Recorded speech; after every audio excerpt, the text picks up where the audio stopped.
I'm playing Jamie Shipley. He and his best friend Charlie have a fund called Brownfield Capital, and basically they get the news kind of offhand that there's a big housing bubble, and they figure out that they need to short the banks, basically.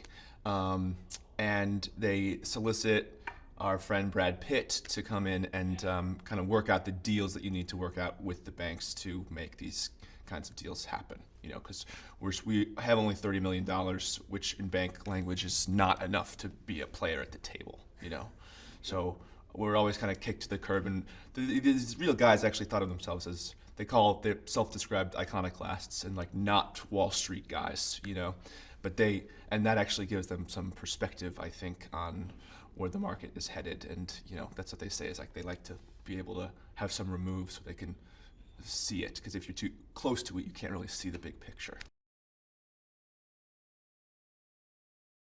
Ben's a kind of neurotic doomsday predictor who eats only organic food and is convinced that the world's going to end any moment, you know. And so, but he used to work in a big bank, and so has connections with the banking world that Charlie and Jamie kind of desperately need in order to move on this strategy that they have of shorting the housing market, because they get so dismissed by all the banks because they're just like low time, don't know what they're doing. So they solicit his help. They kind of control him into helping them push through this agreement, this ISDA agreement, it's called. And then they're able to like actually deal with the banks as if they were like a legitimate financial institution.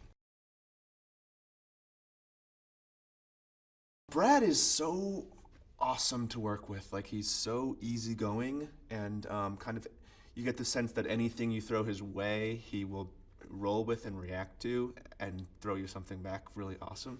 And he's really funny, and he's like surprisingly funny and like eager to make it work, you know? I mean, that's surprising, but like he's in it, he's really in it 100%, you know?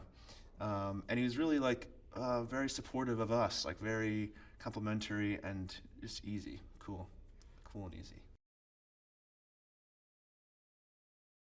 Charlie is kind of neurotic.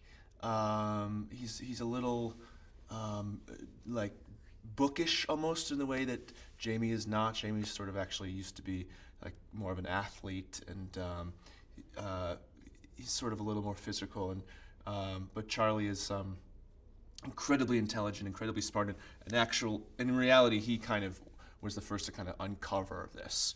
And then Jamie saw it and helped run the numbers, and then they were both like, "Are we crazy? Is this nuts? Are we seeing something that no one else is seeing, or are we seeing something that we're just like fabricating in our imaginations?" I think it does leave you mad, and I think it's supposed to do that. Because it kind of begs the question, like, why were we not more angry, and why did we not all like stand up in the street and like demand that things actually really change? And I think partly that's because the banks kept everything so purposefully opaque. I mean, that's why it's so hard to figure out what's happening, because the jargon is like another language. It's like speaking, you know, it's not even like speaking like Chinese. It's like speaking like the Vulcan language, you know. But at least the Vulcan language makes sense, I guess.